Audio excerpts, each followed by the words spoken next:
शेरनी और सियार। एक गांव में एक शेर और शेरनी रहते थे। उनके 2 बच्चे थे। वे खुशी खुशी साथ मिलकर रहा करते थे। एक दिन शेर जंगल में जब शिकार करने के लिए गया, तब उसे एक छोटा सा सियार अकेला बैठा हुआ दिखाई दिया। शेर हैरान हो गया। शेर ने उससे पूछा, ए सियार, तुम यहाँ अकेले क्यों बैठे हो? बात क्या है? परेशान दिख रहे हो। सियार ने जवाब दिया, मैं इस जंगल में गुम हो गया हूँ। कुछ समझ नहीं आ रहा, कहाँ जाऊँ, क्या करूँ? शेर को सियार पर दया आई और वह सियार को अपनी गुफा में ले आया और अपने 2 बच्चों के साथ पाला और पोसा, क्योंकि सियार भी उसके बच्चों की तरह अभी बहुत छोटा था। शेर के बच्चे और सियार साथ मिलकर खेला करते थे।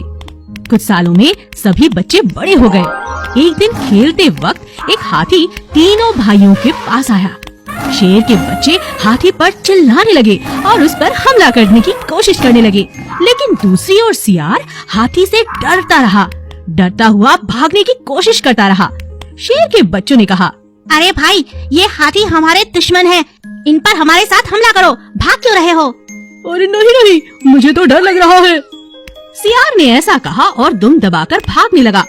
बाकी शेर के बच्चे बहुत हैरान थे। शेर के बच्चे फिर घर आए, अपनी माँ को सारी घटना के बारे में बताया।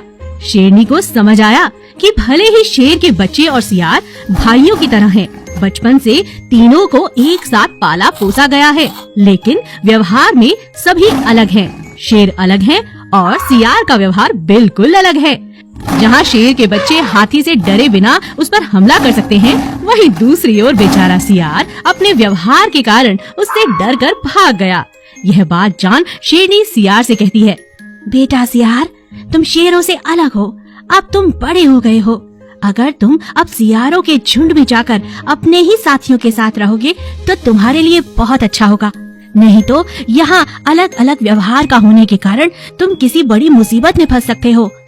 सियार ने शेरनी की बात मान ली। वो उसे अपनी माँ की तरह समझता था और बाकी सियारों के साथ जाकर अब वो खुशी खुशी रहने लगा।